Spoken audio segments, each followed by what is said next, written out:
자, 블룸버그 TV에서 비트코인은 빅테크와는 디커플링, 또 금처럼 거래되고 있다라고 이야기를 했는데요. 블룸버그 통신에 직접 영상 자료를 캡처해봤습니다. 블룸버그가 비트코인이 기술적에서 벗어나 금처럼 거래되고 있다고 보도했습니다.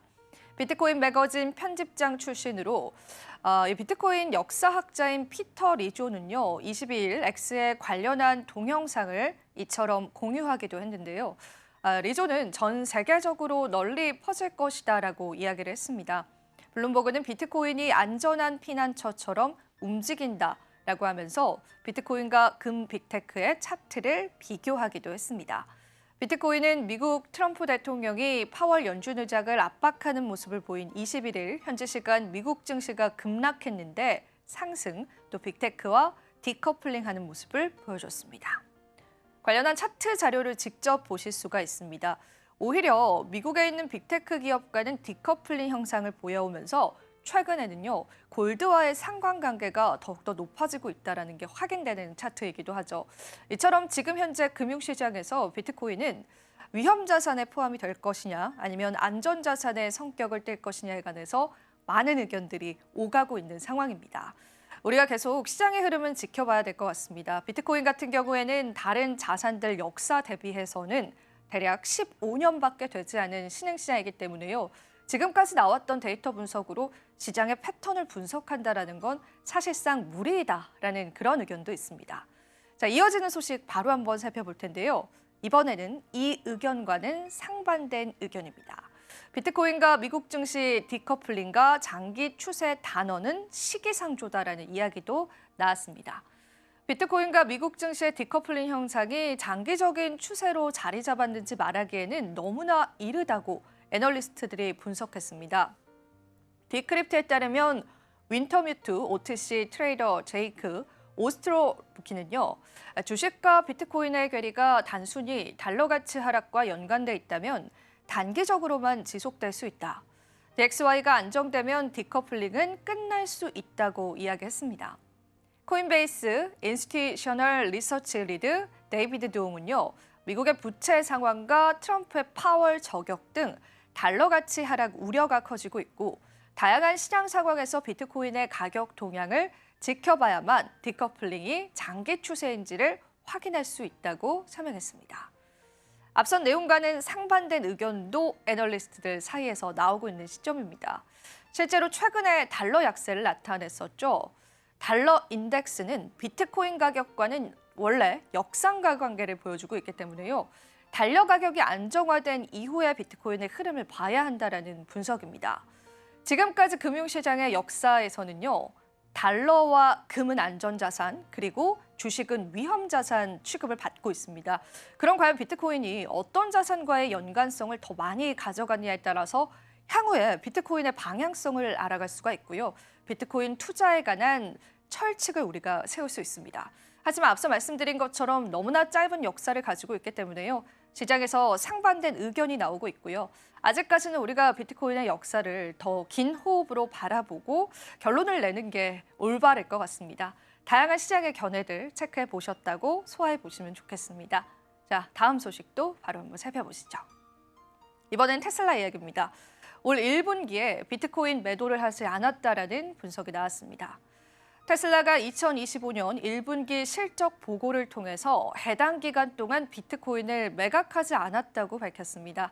테슬라는 현재 11,509 비트코인을 소유하고 있고요. 이 보유 가치는 직전 분기 10억 7,600만 달러에서 9억 5,100만 달러로 줄어들었습니다. 이는 자산 가격 변동에 따른 것이라고 테슬라는 설명했습니다. 자, 우리가 지금 비트코인에 관한 기업 투자자로서는 마이크로 스트래티지 그리고 일본의 메타플래닛이 가장 많이 거론됩니다. 하지만 이번 불장 이전에 비트코인의 가장 많은 보유량을 가지고 있었던 기업 중에 하나는 일론 머스크가 운영하는 테슬라이기도 했습니다. 사실 시장의 관심도는 조금 떨어졌지만 테슬라의 비트코인 보유량은 만만치 않다라는 분석들이 계속 나오고요. 지난해 4분기 집계를 해보니까 테슬라가 비트코인을 추가 매입했다라는 부분들도 확인해 볼 수 있었습니다. 그러니까 일론 머스크의 비트코인 사랑은 계속됐다라고 볼 수 있고요. 추가적으로 일론 머스크가 이끄는 스페이스X 역시도 비트코인 추가 매입을 하면서 이 테슬라와 스페이스X 모두 다 지금 현재 시장에서는 비트코인 매입 전략을 나타내고 있습니다.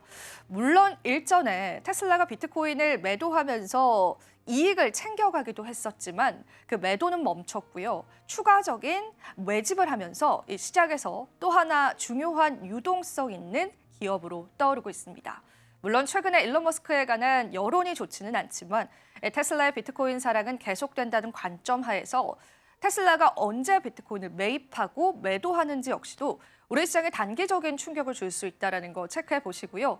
기업들의 추가 매집의 동향에 관해서는 또 코인 뉴스룸 통해서 계속 여러분들 살펴보시면 좋겠습니다. 다음 뉴스 바로 한번 살펴보시죠. 이번엔 온체인 분석입니다. 비트코인의 NBRB 지표가 최대 80% 상승 가능성을 나타냈다라고 합니다. 암호화폐 분석 플랫폼인 DYOR의 창업자인 히테시 말비아는요. 비트코인 NBRB 비율이 향후 6주 동안 2 이상을 유지할 수 있다면 비트코인은 최대 80%까지 상승할 수 있을 것으로 예상된다고 밝혔습니다. 코인텔레그래프는 NBRB는 3.7을 넘으면 시장 고점, 2에 가까우면 강력한 상승 구간 진입을 의미하는 것으로 받아들여집니다. 이 지표는 지난해 10월부터 올해 2월까지도 2 이상을 유지했고요. 이 기간 비트코인은 사상 최고치를 경신했습니다. 최근 시장 조정 국면에서 이 지표가 이 아래로 떨어졌지만 다시 이를 회복하는 모습을 보이고 있다고 설명하기도 했습니다. 자, 비트코인의 NBRB 차트, 너무나 유명한 차트이죠. 비트코인의 저평가 그리고 고평가 구간을 나타내는 차트입니다. 역사적으로 비트코인이 저평가 구간에 있었을 때는 굉장히 좋은 매집 구간이기도 했고요. 비트코인이 고평가 구간에 왔었을 때는 실제로 비트코인 가격이 다시 조정을 보이기도 했습니다. 이처럼 비트코인의 NBRB 지표는 많은 투자자분들께서 참고하는 지표인데요. NBRB 지표의 지금 현재 상태가 계속 유지가 된다면 비트코인이 현재 가격에서 최대 80%까지 상승할 수 있다라고 내다보는 분석입니다. 실제로 우리가 NBRB 그 차트보다는 NBRB Z 스코어를 많이 참고를 하는데요. 그린존과 레드존에 관해서 여러분들 체크를 해보시면서 지금 비트코인의 가격이 저평가 구간인지 혹은 고평가 구간인지를 확인해 가시면 좋을 것 같습니다. 사실 우리 투자자분들께서는 언제가 고점이고 또 언제가 저점인지를 알지 못한다는 게 가장 큰 고민일 텐데요. 이처럼 NBRB 지표는 지금까지 비트코인의 역사상으로는 계속되는 적중률을 나타내기도 했습니다. 실제로 NBRB Z 스코어 같은 경우에는 여러분들께서도 조금만 서치를 해본다면 쉽게 찾아볼 수 있는 지표이고요. 무료로 이러한 지표를 제공하는 사이트들이 상당히 많습니다. 누군가의 분석을 꼭 참고하시기보다는 NBRB Z 스코어를 직접 살펴보시면서요. 비트코인의 현재 구간이 저평가인지 혹은 고평가인지를 체크해 보시고요. 추가적으로 이더리움에 관한 NBRB 지표도 존재하기 때문에요. 다양한 관점에서 시장을 바라보시면 좋겠습니다. 물론 한 가지 주의해야 될 점은 이런 온체인 지표 같은 경우에는 한 가지 지표만 보고 시장을 속단할 수는 없다는 겁니다. 그에 따라서 또 다양한 시장 변수가 있기 때문에 다양한 지표들을 참고해 보시고요. 기술적인 분석과 또 시장의 뉴스들도 저희와 함께 소화해 보시면서 시장에 관한 방향성들을 잡아가시면 좋겠습니다. 자, 다음 소식도 바로 한번 살펴보시죠. 피터 브런튼이 솔라나가 이더리움보다 2배 이상 오를 수 있다라고 이야기를 했습니다. 솔라나가 이더리움 대비 가치를 2배로 높일 가능성이 있다는 전망이 제기됐다고 유투데이가 보도했습니다. 유명 차트 분석가인 피터 브런튼은요. 자신의 SNS를 통해서 솔라나와 이더리움 간의 가격 비교 차트를 공유하면서 기술적으로 솔라나가 이더리움 대비해서 강세를 보이고 있다고 밝혔고요. 브런튼은 이번 분석에서 고전적인 강세 차트 패턴인 컵앤핸들 형성이 솔라나와 이더리움 거래상에서 나타나고 있다고 언급하기도 했습니다. 그는 이 CNH 패턴은 아직 유효하고 솔라나는 무효화된 사촌인 이더리움에 비해서 상당한 상승 여력이 있다고 이야기를 했습니다. 이는 솔라나가 이더리움을 상대로 큰 폭으로 치고 나갈 수 있음을 시사합니다. 몇 가지 포인트를 좀 짚어보겠습니다. 먼저 첫 번째는요, 기술적인 분석입니다. 솔라나가 이더리움 대비해서 2배 상승 가능성은요, 브란트가 제공한 차트를 통해서 확인해 볼 수 있습니다. 트레이딩뷰에서 제공한 주간 솔라나 이더리움 차트인데요. 해당 차트는 컵 모양의 바닥 패턴과 그 뒤를 잇는 핸들 형태의 조정 구간이 형성되고 있는 모습입니다. 컵앤 핸들은 일반적으로 상방 돌파를 예고하는 강세 신호로 간주가 되고요. 차트에서는 점선으로 표시된 수평, 저항선은 0.085 수준에 위치하고요. 현재 솔라나와 이더리움은 이 가격대 부근에서 거래되고 있습니다. 브레이크아웃이 발생할 경우 차트상 제시된 목표가는 각각 0.11094와 0.2098094입니다. 이는 패턴이 완성될 경우 솔라나가 이더리움 대비해서 무려 100% 이상 상승할 수 있다는 의미인데요. 두 자산 간의 성과 격차에는 큰 차이가 생길 가능성을 시사하고요. 이더리움의 독주 체제에 균열이 생기고 솔라나가 주목받는 국면으로 전환될 수 있다는 해석도 시장에 나오고 있습니다. 자, 그리고 두 번째는요. 솔라나의 기술 지표도 강세를 나타낸다는 겁니다. 기관 투자자 역시도 이를 뒷받침하고 있다는 분석인데요. 브란트가 제시한 차트에서는 이동평균성 등 다른 기술 지표들도 상승 신호를 보이고 있습니다. 하단의 파란색과 초록색 거래량 바 역시도 최근 거래량 증가세를 보여주면서 단기와 장기 투자를 위한 시장 참여가 확대되고 있음을 나타냅니다. 브란트는요, 이더리움을 무효화된 자산이라 표현하면서 이더리움은 더 약해지고 솔라나는 점점 더 강해질 것이라고 주장했습니다. 이러한 표현은 현재 일부 트레이더들 사이에서 솔라나가 이더리움의 실질적인 대안으로 떠오르고 있다는 인식을 반영하기도 합니다. 한편 솔라나는요, 최근 기관 투자자로서의 주목도 받고 있는데요. 캐시우드의 아크 인베스트먼트는 지난 4월 21일 처음으로 직접적인 솔라나 투자를 단행하기도 했습니다. 자, 정리를 해보자면 솔라나가 이더리움보다 상승할 만한 이유는요. 일단 기술적인 지표, 컵앤핸들 차트 상에서도 긍정적으로 해석해 볼 수 있고요. 아크 인베스트먼트의 솔라나 투자에 관한 언급 역시도 기관 투자자들의 러브콜을 받아오면서 이더리움 대비해서 큰 상승을 예측할 수 있다고 합니다. 그도 그럴 것이 최근에 이더리움 가격은 굉장히 약세를 나타내고 있죠. 하지만 저희 녹화 시간 기준으로 제가 시세를 방금 전에 확인을 해보니까 24시간 기준으로 10%가량의 급등 양상을 또 보여주고 있습니다. 하지만 그럼에도 불구하고 이더리움은 너무나 저점이다라는 인식들이 많기도 하고요. 재단 측에 관한 비판적인 여론들도 나와주고 있습니다. 물론 이더리움의 창시자인 비탈릭 부테린은 앞으로 이더리움의 발전을 위해서 정말 열심히 노력을 하겠다라는 이야기를 한 만큼 과연 이더리움과 솔라나의 운명은 어떻게 될지 저희 함께 살펴보시죠. 다음 소식도 바로 한번 살펴보겠습니다. 자, 일론 머스크가 포세이돈 밈으로 암호화폐 사기를 경고했습니다. 일론 머스크가 인터넷 밈을 통해서 암호화폐 사기를 경고했는데요.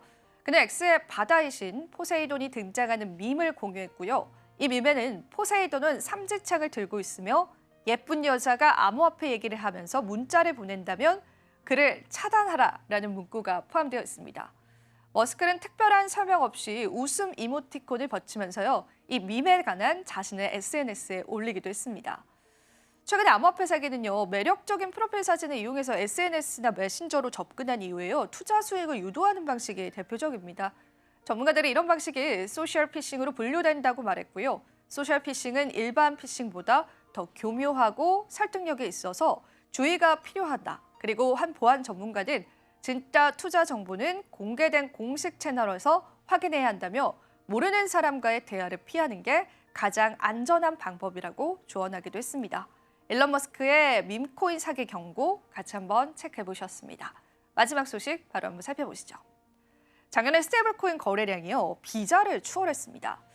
2024년 스테이블코인은 온체인 거래량이 처음으로 비자 거래량을 넘어섰다라고 전하기도 했습니다. 차트를 통해서 확인해 볼 수가 있죠. 비자, 마스터카드는 많은 사람들이 사용하는 신용카드인데요. 이 거래량을 스테이블코인이 추월을 했다라는 것 자체가 앞으로 결제 대안으로서 스테이블코인을 우리가 바라볼 만한 요인이 충분하다라는 걸로 해석해 볼 수 있겠습니다. 트럼프 행정부의 계속되는 스테이블코인 밀어주기 역시도 이러한 영향을 받아갔다라는 분석도 시장에 나오고 있고요.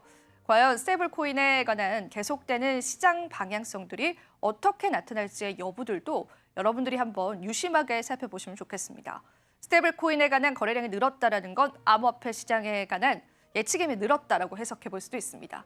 암호화폐에 관한 시장 유동성들이 풍부해지고 있다는 부분들까지도 확인해 볼 수가 있고요. 그 추월의 속도 역시도 엄청나다라는 게 확인되고 있습니다. 스테이블 코인의 다음 방향성은 어느 방향성일까요? 우리가 계속 스테이블 코인에 관해서 주시해 보시면 좋겠습니다. 같이 한번 저희와 계속되는 이야기 체크해 보시죠. 자, 이렇게 해서 저와 함께 코인 뉴스룸을 통해서 다양한 시장 뉴스들 살펴보셨습니다. 지금 암호화폐 시장이 다시금 상승 국면을 나타내고 있습니다. 계속 이러한 추세가 이어질지 또 추가적인 소식들이 있을지는 저희와 함께 계속 시장 팔로우해 보시면 좋겠습니다. 자, 오늘 저희가 준비한 소식은 여기까지입니다. 저는 여기서 물러나 보도록 할게요. 오늘도 시청해 주신 여러분 고맙습니다.